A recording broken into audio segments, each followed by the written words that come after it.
Michael Popok for the new Legal AF MTN YouTube channel. You know what to do. Go out, hit that subscribe button, and help us with our drive to 250,000, our first month of existence. And you'll see amazing content like exclusive interviews with J. Michael Luttig. Judge Luttig is back for his 5th interview with me, talking to our audience as only he can.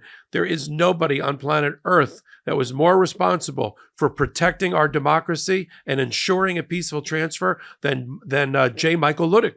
He's the lawyer that was hired as a lawyer, former judge, to guide Mike Pence as the president of the Senate. And Mike Pence's hand hovered over the button of democracy, and he only pushed it and certified the election for Joe Biden because of J. Michael Luttig and J. Michael Luttig's tweet to tell Mike Pence to do that. And that's where we are. And so whenever we get a conservative Federalist Society member, one of the founders of the Rule of Law Society, former federal judge, constitutional icon, to be able to come here and talk to our audience, I take it every time.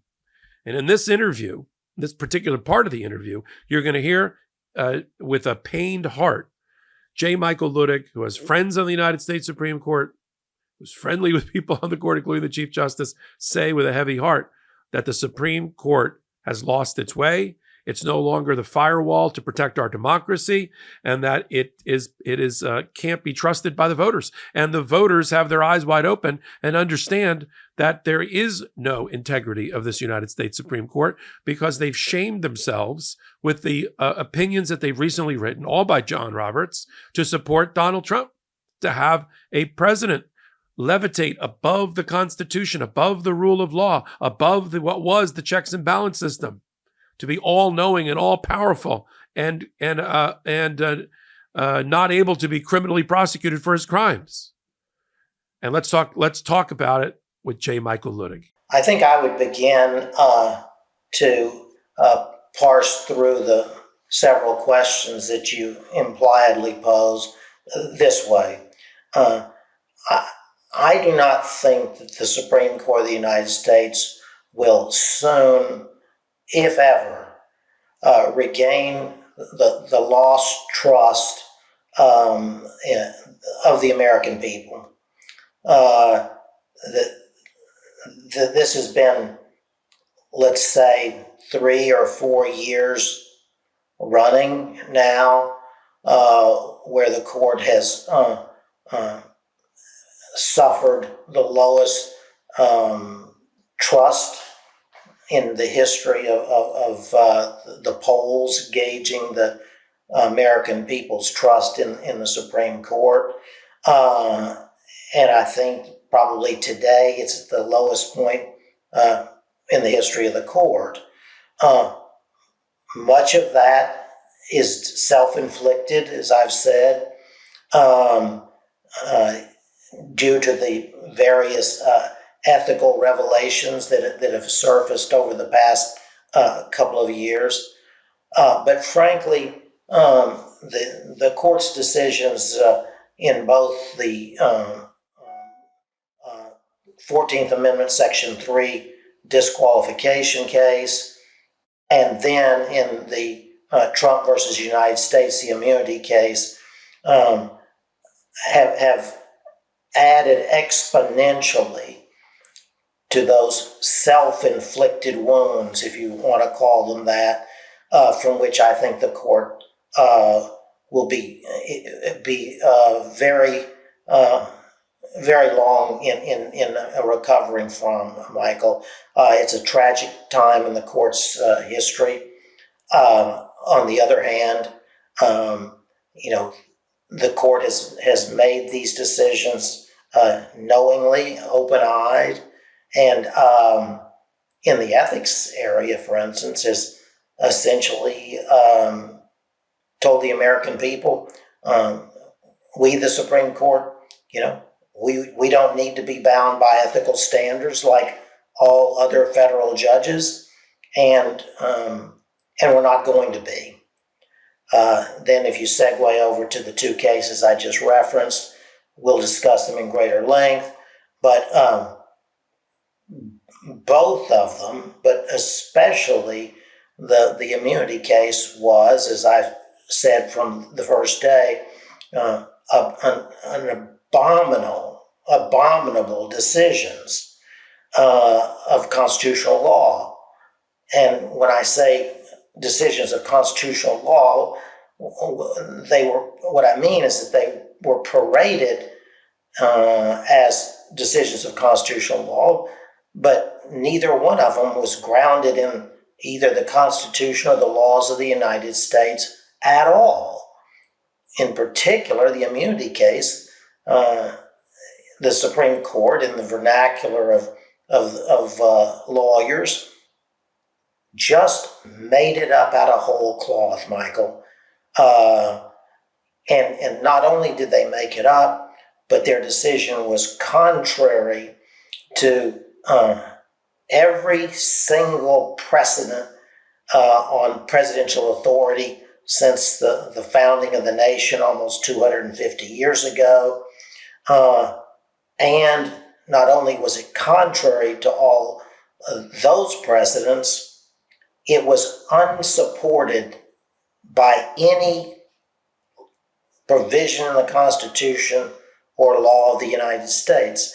It was that I have said, and I believe this even more today than when I first said it, if the framers of our Constitution had ever thought that the Supreme Court of the United States would decide Trump against the United States in the way that it did, affording the President of the United States absolute immunity from prosecution for, almost any crime that he or she commits against the United States of America, I believe that literally the framers of the Constitution would have either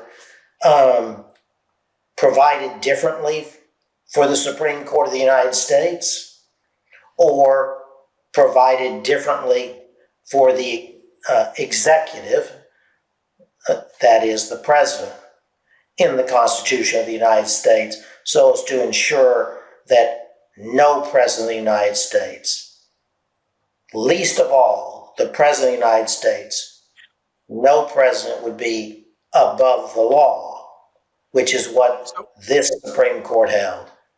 So this Supreme Court letting this president, in particular Donald Trump and other future presidents, levitate above the Constitution. Is it your view, Judge, that as written, as framed by the framers of the Constitution, by the founding fathers and the framers, that they believed they didn't have to put in for avoidance of doubt language, that the way that they delicately balanced the document and the various main article powers for the presidency, the legislative branch, and the judiciary, that the reason when they put their pen down and published it, they didn't believe we'd ever have what happened in 2023 and 2024 would happen, because they believed that the language in there, properly read and interpreted, would have avoided exactly what the United States Supreme Court just did. It's not like they forgot and left out like what we do in the law, what you and I do as lawyers. Sometimes we put in for avoidance of doubt.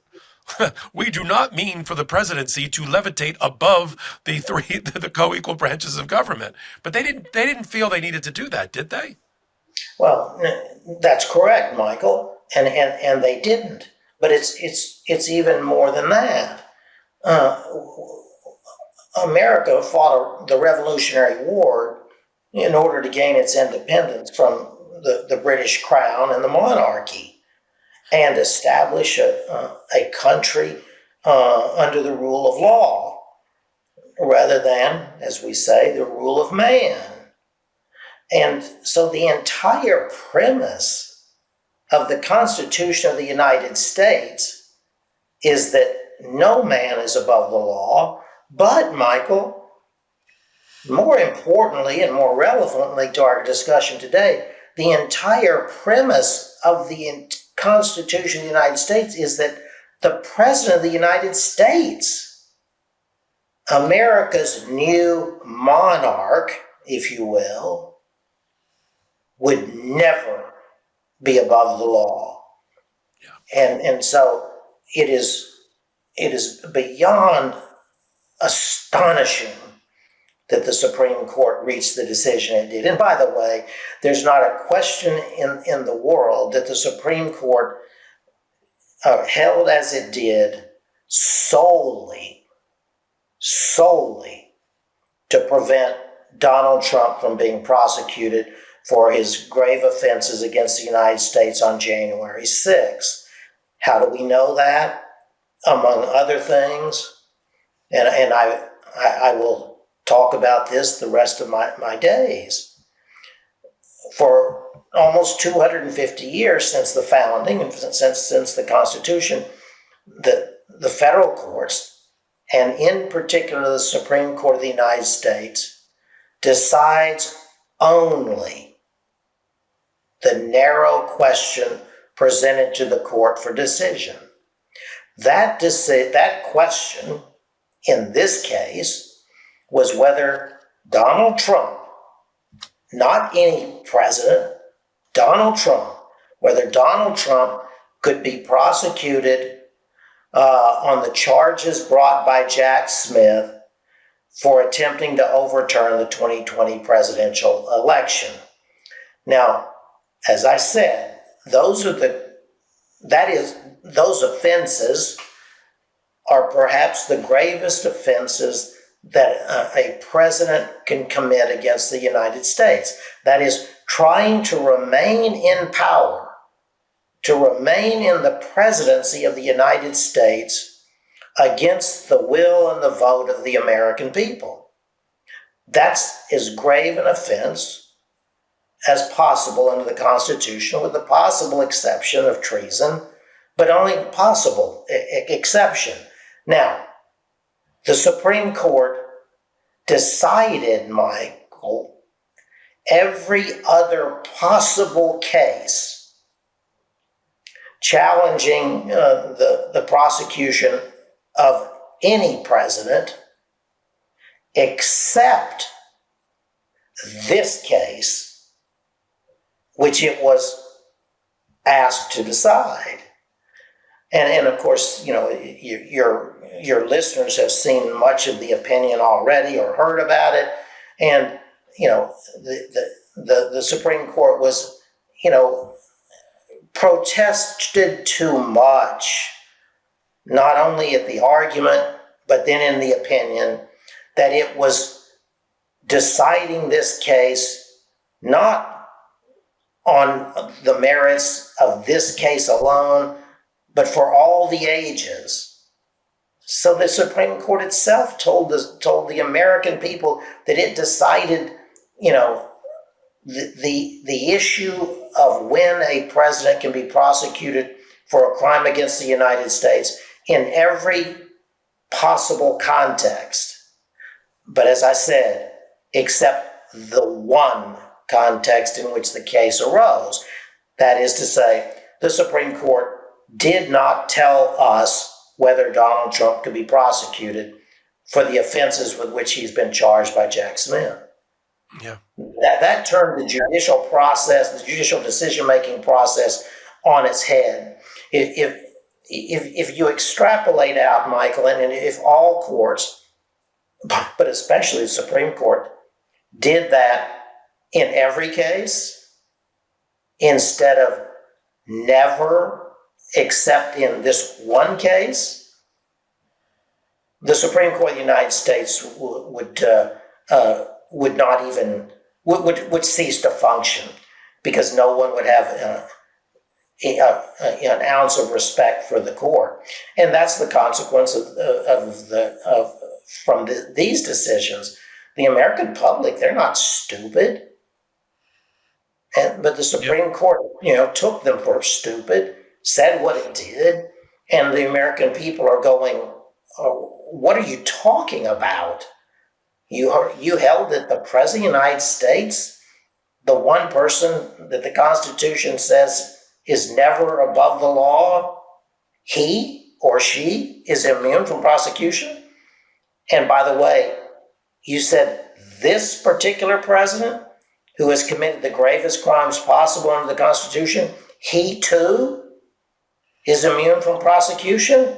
What on earth are you doing?" Yeah, your point is so well taken, Judge. I mean, that would be to say that the framers and the founding fathers were trading one despot monarch for another, and had left England in order to create their own. I mean, as you said, not the. I mean, of all the things they got wrong, to get the fundamental uh, flame that lit the fuse that started our revolution and our separation from England. That's the thing they got wrong. And as you said, this is and above the law. It's just mind-boggling. Well, this is why I've said, I'll say it. You don't have to. This is why, John Roberts is circling the drain of history for me as a Chief Justice. Welcome back. That's the kind of content that I expect to provide you here on the Legal AF MTN channel. We're doing it in collaboration with the Midas Touch Network. We're an overnight sensation, 4.5 years in the making. 4.5 years ago, we founded Legal AF, the podcast, over on the Midas Touch Network. And now, because of the outpouring of support for Legal AF, we formed our own channel. The bigger we get, the more your voice is heard. Hit the button and have friends and family do the same. And you'll see things like J. Michael Luttig regularly appearing. He already promised me he'd come back even before the election and just after to talk to our audience. So until my next interview, until my next exclusive content, for right here, Legal AF MTN, this is Michael Popok, and I'm reporting. In collaboration with the Midas Touch Network, we just launched the Legal AF YouTube channel. Help us build this pro-democracy channel where I'll be curating the top stories at the intersection of law and politics. Go to YouTube now and free subscribe at Legal AF MTN. That's at Legal AF MTN.